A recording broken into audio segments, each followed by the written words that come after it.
Hello everybody, Andy here from Glass Half Dead, the biggest kill team channel on YouTube, unless of course you are aware of any other kill team channel on YouTube.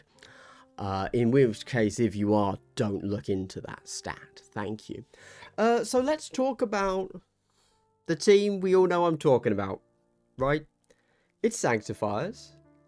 But I want to have a slightly more general discussion about that, because if I don't really care that Sanctifiers are totally OP, emergency patch required broken, or if they're not, and that's something for people better at the game to discuss. I want to discuss something a little bit more in my wheelhouse, if you will, and that is, should you play broken teams?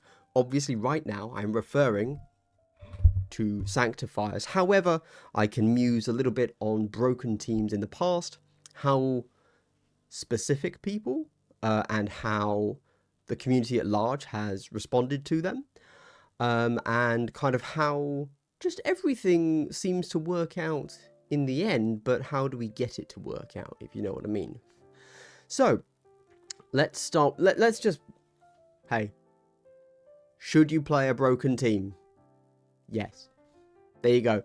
Let's start with that and figure out how I got to that answer, because you might think it's the competitive crowd, the tournament grinders, the number ones out there, the pros, the people that wish there was enough prize money that they could do this full time, right?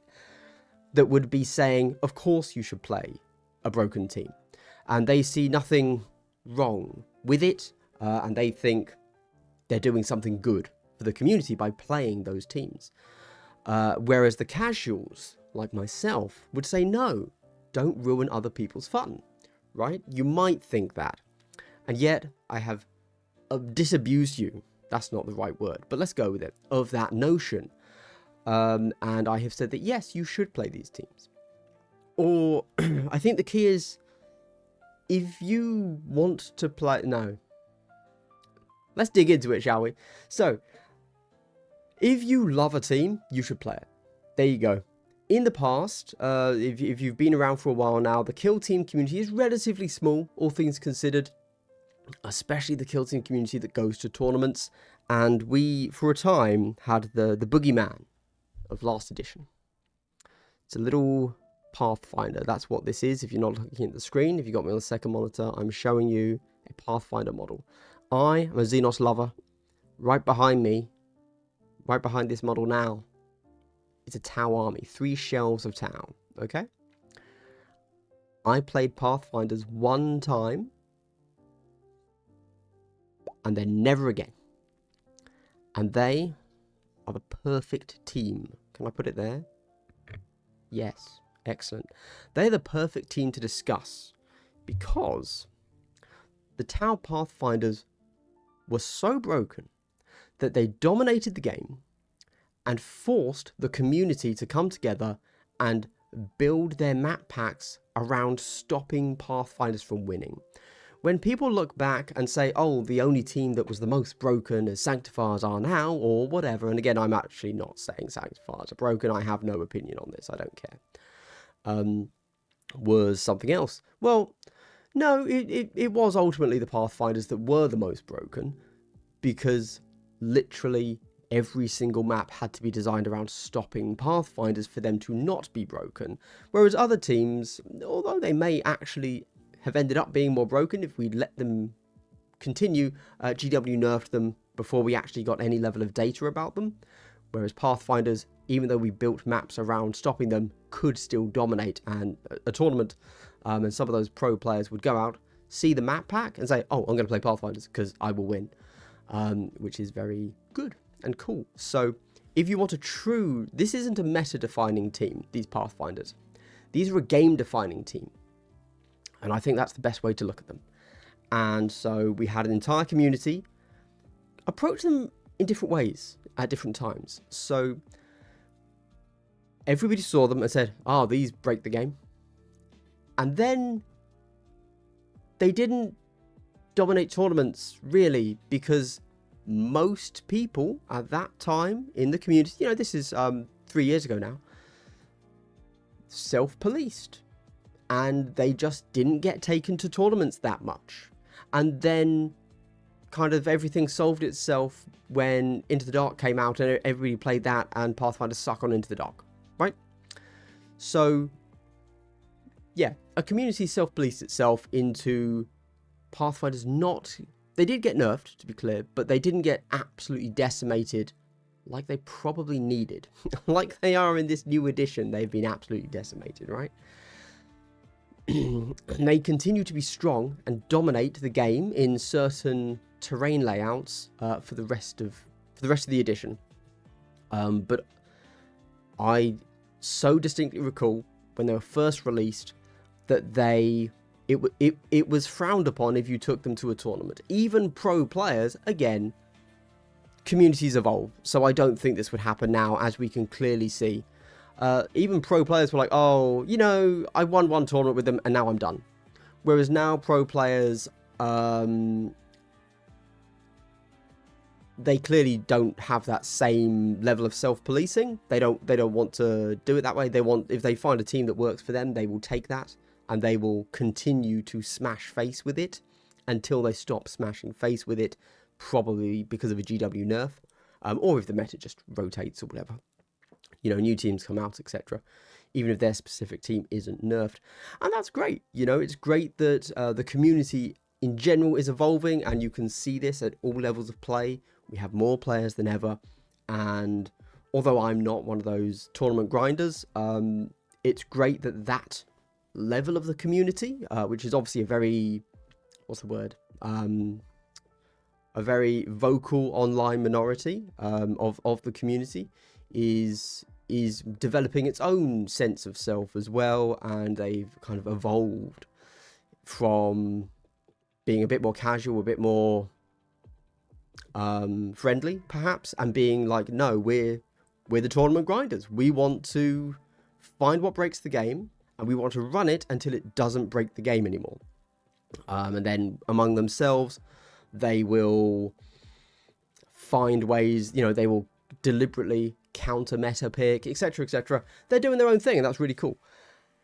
I don't think also that's I don't think that's bad. I think that's good. And as long as they're open with themselves about why they're grinding those tournaments and why they're running the broken teams, cool. As long as they just say, yeah, I like to win. I'm like, yeah, great. Take the broken stuff.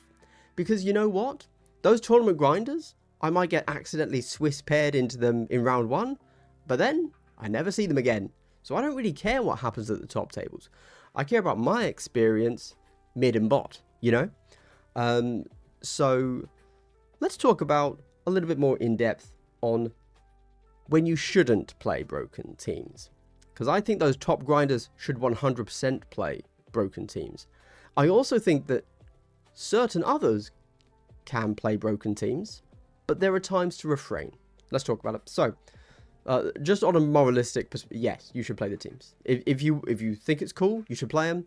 I don't think anyone should ever have to self-police themselves to not playing a team. It is up to Games Workshop to police things. If Games Workshop release a broken game, and Kill Team is a very competitive game, it's clear in the rule set, that's what they want it to be, it's up to GW to fix that game. It's not up to the community to say, oh, well, we've realized it was broken, so we're just not going to play it. Because that's not very healthy for a game, you know? And in fairness, GW's been pretty solid about, you know, rebalancing the game so far. Couple of tweaks they still need, but they're getting there. It's fine. They can only do it every 3 months, so. Right. We have to then talk about experience level and goals. So, what is your experience level and what is your goal?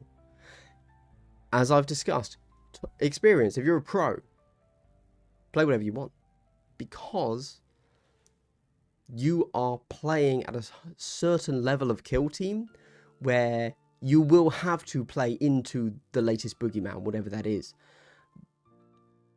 You personally might not like to play that particular boogeyman, because of course there's a difference between being a very, very good player, who I'm colloquially calling a pro, and being a tournament grinder. You might just be an incredibly good player, but you actually don't care about winning tournaments. Obviously those people do exist, and so you just want to play your team. You know, you're a Tau main, and even now you just want to play Pathfinders. And even though they suck, you're just like, no, I'm very good, and I'm a Pathfinder guy, and because I play Pathfinders and they're absolute trash tier, I can't win a game. Or I can win games, but I cannot win a tournament. They simply are not a tournament winning team now. But they're the team I want to play, but I am very, very good. You know, you could be that level. You can also have the goal to be, do you want to chill? Do you want to sweat? Or do you want to tournament sweat? Right? And I think that all of these interact in different ways. So let's start with a very obvious one. If you're a noob, if you're not a good player, you can play anything you want. There you go. And if you're a pro player, you can play anything you want. That's fine, because you're going to interact with those skill levels of teams in opposite ways. If you're a noob, you can take a broken team and lose. If you're a pro, you can take a broken team and win, because that's what you want to do. Awesome. Now, let's get to the muddy middle, as we call it. Unfortunately for us scrubs, us scrub lords, us casuals, we're the ones that have to make the decision about what we play. If you're playing into a noob, you really should start to self-police. You know, you really should not be running the absolute top tier cheese into a new player. Additionally, ultimate self-police here, but Kill Team is written as a competitive game. But you know what? If you stomp your only 1 or 2 friends that you play with every week, they're probably going to stop playing.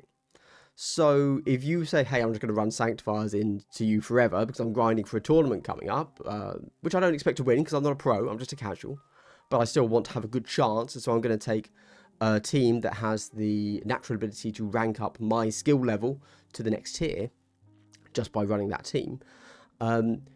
Yeah, you're probably going to end up not playing Kill Team for too long as you grind out the local scene and they stop playing with you, right? So you have to self-police at that level. Additionally, if you're trying to just chill, well, then you've got to self-police again and you shouldn't be running the top tier cheese, right? If something's broken, even if you're both casuals of roughly the same skill level, you probably need to self-police and you probably need to not be taking absolute cheese bullshit.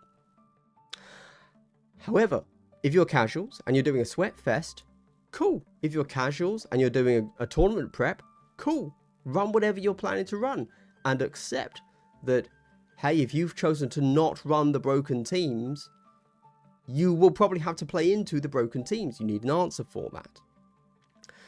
One good thing that normally comes around from such things is that, in general, the way games are supposed to be designed is that teams have a skill ceiling and a skill floor. And teams with a low skill floor should also have a mid to low skill ceiling.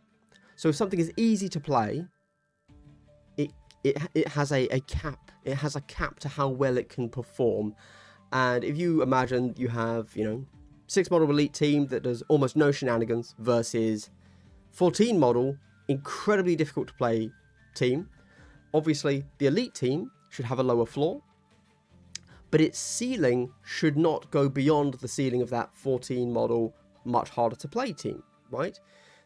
Because what you're doing here is you're rewarding player skill, and player skill should always be the deciding factor. And it is, to a degree.